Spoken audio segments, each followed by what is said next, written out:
নমস্কাৰ মই মনালিসা গগৈ আজি সদনত অসমৰ মুখ্যমন্ত্ৰী গৰাকীয়ে বহুতবোৰ কথা অকপতে স্বীকাৰ কৰিলে তাৰ ভিতৰত তেওঁ এটা গুৰুত্বপূৰ্ণ কথা ক'লে সেই গুৰুত্বপূৰ্ণ কথাটো হ'ল উত্তৰাখণ্ডৰ পৰা অহা এগৰাকী বাইক আৰোহী তেওঁ ৰাইডাৰ হয় ৰাইডাৰ গৰাকীৰ বাইকখন হেৰাইছিল অসমত হেৰাইছিল আৰু হেৰুৱাৰ যিটো খবৰ সেই খবৰটো মুখ্যমন্ত্ৰীৰ মতে এনেকৈ ৰোজাল বোজালকৈ প্ৰকাশ কৰিব নালাগিছিল সেই খবৰটোৱে যিহেতু অসমৰ মান সন্মান বেলেগৰ সন্মুখত তললৈ নিব বেলেগ ৰাজ্যৰ সন্মুখত সেই বিষয়টোৱে তললৈ নিব বা সমগ্ৰ বিশ্বৰ সন্মুখত ই অসমৰ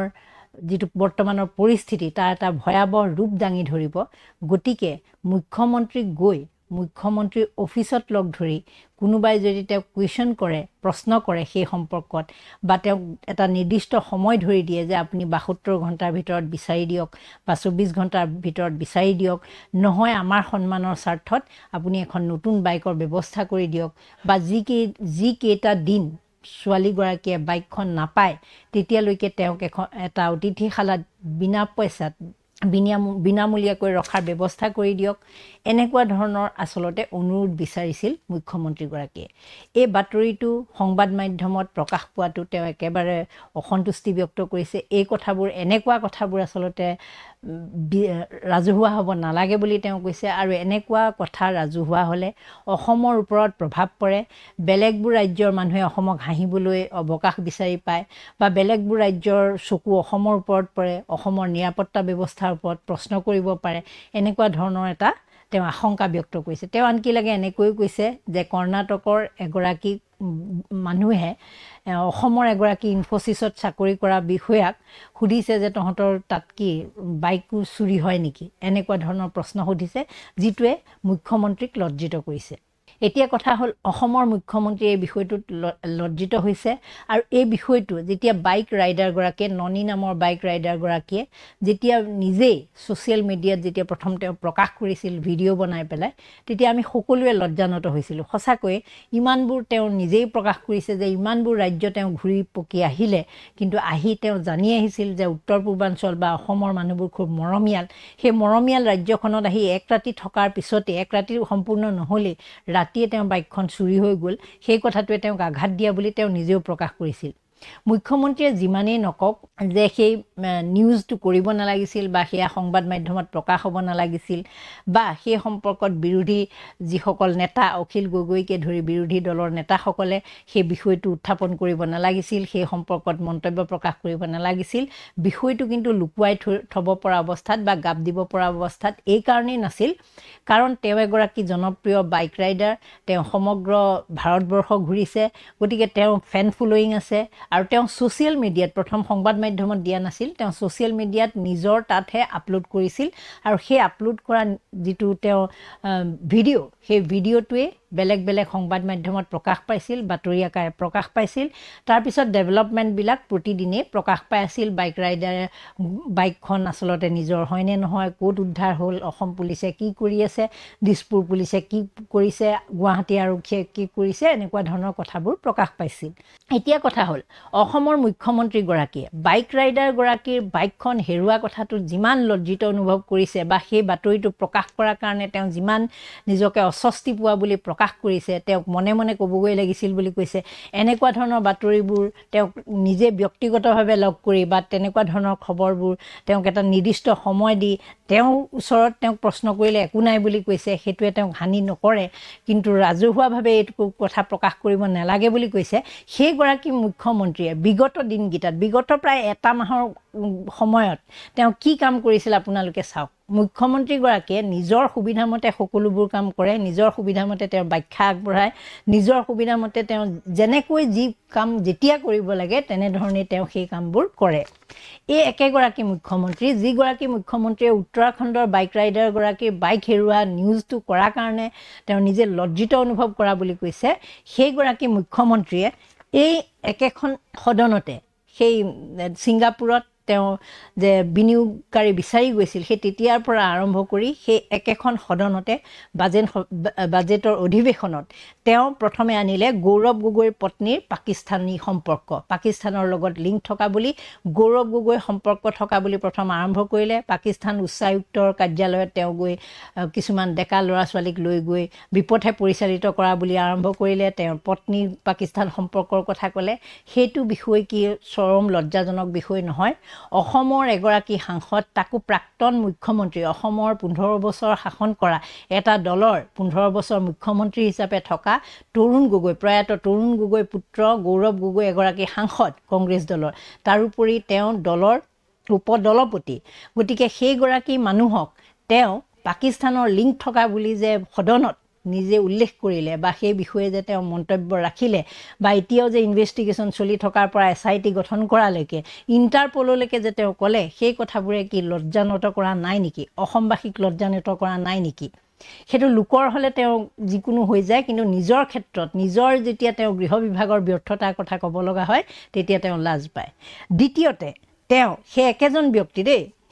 সেই একেজন ব্যক্তিয়ে অখিল গগৈক আক্ৰমণ কৰিবলৈ গৈ অখিল গগৈয়ে হাৱাই চেণ্ডেল পিন্ধি আন্দোলন কৰা মানুহজনে চানমাৰীত কেনেকৈ মাতি ল'লে বুলি তেওঁ প্ৰশ্ন কিন্তু কৰিছিল। সেই মানুহজনে সেই একেখন সদনতে অখিল গগৈ হাৱাই চেণ্ডেল পিন্ধি কেনেকৈ মাতি ল'লে বুলি প্ৰশ্ন কৰিছিল, অথচ তেওঁ জানে যে অখিল গগৈৰ পত্নী এগৰাকী কলেজৰ অধ্যাপিকা, প্ৰফেচাৰ। গতিকে এগৰাকী কলেজৰ প্ৰফেচাৰৰ কাৰণে গুৱাহাটীত ইমান বছৰ চাকৰি কৰাৰ পিছত গুৱাহাটীত সেই সিমান কম পৰিমাণৰ মাটি এটুকুৰা লোৱাটো কোনো আচৰিত কথা নহয়, সেই কথা মুখ্যমন্ত্ৰীয়ে জানে। কিন্তু জনাৰ পিছতো তেওঁ নজনাৰ ভাও ধৰি অখিল গগৈক হেয় কৰাৰ স্বাৰ্থত, যেনেকৈ আগতে গৌৰৱ গগৈক হেয় কৰাৰ স্বাৰ্থত সেইটো কৰিছিল, অখিল গগৈক হেয় কৰাৰ স্বাৰ্থত হাৱাই চেণ্ডেল পিন্ধাৰ পৰা আদি কৰি বিভিন্ন ধৰণৰ নিজ মন্তব্য কৰিলে। সেই একেগৰাকী মুখ্যমন্ত্ৰীয়ে আকৌ এনেকৈও ক'লে যে অখিল গগৈৰ পত্নীয়ে কেনেকৈ চাকৰি পাইছিল বি বৰুৱা কলেজত, সেই বিষয়ে তেওঁৰ তথ্য আছে। এনেকুৱাকৈ তেওঁ কথাখিনি প্ৰথম দিনাখন উল্লেখ কৰিছিল। সকলোৰে মনত এটা সন্দেহৰ ভাৱ আহিছিল যে সঁচাকৈ অখিল গগৈৰ পত্নীয়ে কেনেবাকৈ 2 নম্বৰী কৰিহে কিবা চাকৰি লৈছিল নেকি? এই ধৰণৰ কামবোৰ কিয় মুখ্যমন্ত্ৰী ডাঙৰীয়া? আপুনি একেজনেই মানুহ নহয় জানো? আপোনাৰ গৃহ বিভাগৰ ব্যৰ্থতাৰ কথা কওঁতে আপুনি যিজন মানুহে অস্বস্তিত পৰা লাজ পোৱা বুলি কৈছে, সেই একেজন মানুহে দুজন বিশেষ ব্যক্তিক বিৰোধী দলৰ হোৱাৰ কাৰণে আপুনি সদনত তেনেধৰণে অপমান কৰা নাছিল নে? সেইখিনি কি বিশ্ববাসীয়ে দেখা নাই? সেইখিনি কি ভাৰতবাসীয়ে দেখা নাই? সেইখিনি কি নিউজে পাতিয়ে ওলোৱা নাই নেকি সেই কথাবোৰ? তৃতীয়তে ৰাহুল গান্ধীৰ বডি ডাবল হোৱা কথাটো আপোনালোকৰ সকলোৰে চাগে মনত আছে যে ৰাহুল গান্ধীয়ে যেতিয়া ভাৰত জোৰো যাত্ৰা কৰিবলৈ অসমলৈ আহিছিল, সমগ্ৰ তেওঁ ভাৰত কন্যাকুমাৰীৰ পৰা কাশ্মীৰলৈ তেওঁ যাত্ৰা কৰিলে। সেই যাত্ৰাটো তেওঁ ইমান দীঘলীয়া যাত্ৰা আছিল, পদব্ৰজে গৈছিল, গাড়ীৰে গৈছিল, সকলোতে তেওঁ ইমান ধুনীয়াকৈ যাত্ৰাটো সম্পাদন কৰিব পাৰিলে। সেইগৰাকী ৰাহুল গান্ধীক অসমত যেতিয়া সোমাবলৈ দিয়া হ'ল, তেতিয়াই তেওঁ বিভিন্ন ধৰণৰ মানে যেনেকুৱা ধৰণৰ কূটকৌশল ৰচনা কৰিব পাৰি সকলো ধৰণৰ কূটকৌশল ৰচনা কৰিবলৈ মুখ্যমন্ত্ৰীয়ে কিন্তু কুণ্ঠাবোধ নকৰিলে। তেওঁ আনকি লাগে বৰদোৱা সত্ৰলৈ যাবলৈ নিদিলে। বৰদোৱা সত্ৰত সেইদিনাখন গ'লে তেওঁ তাত একেবাৰে ব্লাড শ্বেড হ'ব, মানে তেজৰ কিবা হেৰি হ'ব, নৈ বৈ যাব, এনেকুৱা ধৰণৰ এটা পৰিস্থিতি সৃষ্টি হ'ব বুলি যাবলৈ নিদিলে। তেওঁ গৃহ বিভাগৰ গোটেই যিমান পাৰে ছিকিউৰিটি দিলে, নিৰাপত্তা ব্যৱস্থা একেবাৰে কটকটীয়াত কৰি দিলে। আৰু পিছৰ পৰ্যায়ত তেওঁ ৰাহুল গান্ধী বডি ডাবলৰ কথাটো উল্লেখ কৰি এনেকৈ ক'লে যে ৰাহুল গান্ধী আচলতে প্ৰকৃত ৰাহুল গান্ধীজন ভিতৰত থাকে, যিসকলে অভিবাদন জনায় আগফালে আহি পেলাই যিজন ব্যক্তিয়ে অভিবাদন জনায় তেওঁ হ'ল ৰাহুল গান্ধীৰ বডি ডাবল। সেই নিউজটো, সেই খবৰটো কিন্তু সমগ্ৰ ভাৰতবৰ্ষৰ মিডিয়াই একদম গুৰুত্বপূৰ্ণ বাতৰি হিচাপে প্ৰকাশ কৰিছিল। হিমন্ত বিশ্ব শৰ্মাই এনেকৈ কোৱা বুলি অসমৰ মুখ্যমন্ত্ৰীয়ে বডি ডাবলৰ কথা কোৱা বুলি সেই বিষয়টো যথেষ্ট গুৰুত্ব সহকাৰে প্ৰকাশ পাইছিল আৰু সকলোৱে সেই বিষয়টোক লৈ সমালোচনা কৰিছিল মুখ্যমন্ত্ৰীক। গতিকে এইগৰাকী মুখ্যমন্ত্ৰী, আপোনালোকক মাত্ৰ মই 3জন ব্যক্তিৰ কথা ক'লোঁ, তেওঁ সদায় এনেকুৱা ধৰণৰ কাম কৰে নিজৰ স্বাৰ্থৰ খাতিৰত, নিজৰ ইম্প্ৰেশ্যনটো ভাল কৰাৰ কাৰণে, নিজৰ ভাৱমূৰ্তি ভাল কৰাৰ কাৰণে তেওঁ কি নকৰে আপোনালোকে জানে। শেহতীয়াকৈ বিপ্লৱ কুমাৰ শৰ্মাৰ যি প্ৰতিবেদন আছিলে, APSC সম্পৰ্কত যি প্ৰতিবেদন আছিলে, সেই প্ৰতিবেদনখনত কি উল্লেখ কৰিলে, তেওঁ কেনেকৈ বিষয়টো গাপ দিবলৈ চেষ্টা কৰিলে, কেনেকৈ কেইজনমান বিশেষ বিষয়াক 9জন বিশেষ বিষয়াক তেওঁলোকে নোহোৱাকৈও তাত প্ৰতিবেদনত উল্লেখ থকা বুলি ক'লে যে তেওঁলোকে এনেও ঘুষ নিদিয়া হ'লেও বা ৰাকেশ পালৰ লগত সম্পৰ্ক ৰক্ষা নকৰা হ'লেও তেওঁ চাকৰি পালেহেঁতেন বা পৰীক্ষাটোত উত্তীৰ্ণ হ'লহেঁতেন বুলি এনেকুৱা ধৰণৰ মন্তব্য কৰি পাতলীয়া দায়সৰা মন্তব্য কৰি তেওঁলোকক প্ৰটেকশ্যন দি আছে, এই কথা সকলোৱে জানে। এইগৰাকী মুখ্যমন্ত্ৰীয়ে ভিন্ন সময়ত ভিন্ন ৰূপ লয়, সেই কথাটো সকলোৱে জানে। আজি যেতিয়া তেওঁ গৃহ বিভাগ ব্যৰ্থ হিচাপে প্ৰতিপন্ন হৈছে, সমগ্ৰ ভাৰতবাসীৰ আগত যেতিয়া তেওঁ লজ্জানত হ'বলগীয়া হৈছে, ছোৱালীগৰাকীয়ে ননী নামৰ ৰাইডাৰগৰাকীয়ে যেতিয়া নিজে লাইভ ভিডিঅ'ত, যদি সেই কামটো অসমৰ মিডিয়াই প্ৰথমতে কৰিলেহেঁতেন, গৈ অসমৰ মিডিয়াত তেওঁ যদি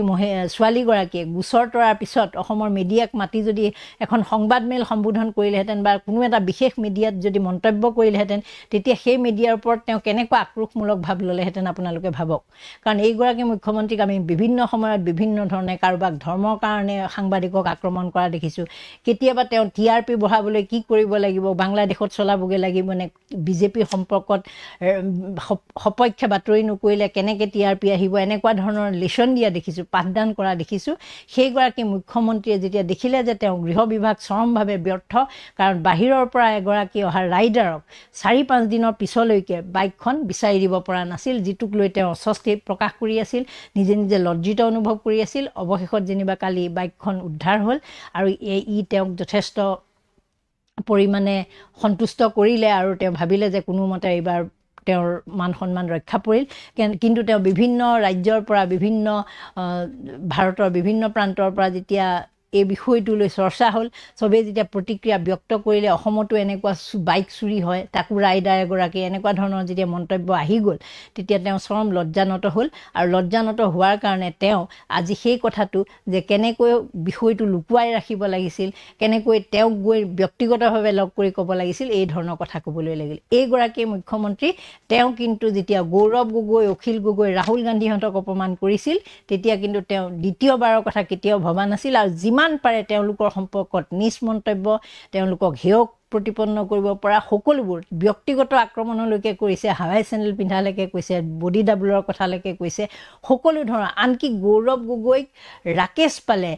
বিয়াত সোণৰ চেইন দিয়া, সোণৰ গহনা দিয়ালৈকে তেওঁ সমালোচনা কৰিব পাৰে, সেইবোৰ সমালোচনা নহয়। মুখ্যমন্ত্ৰীয়ে কৰাবোৰ সমালোচনা নহয়, কিন্তু মুখ্যমন্ত্ৰীৰ বিভাগৰো যদি এটা বাতৰি প্ৰকাশ পায়, সেই বাতৰিটো মুখ্যমন্ত্ৰীয়ে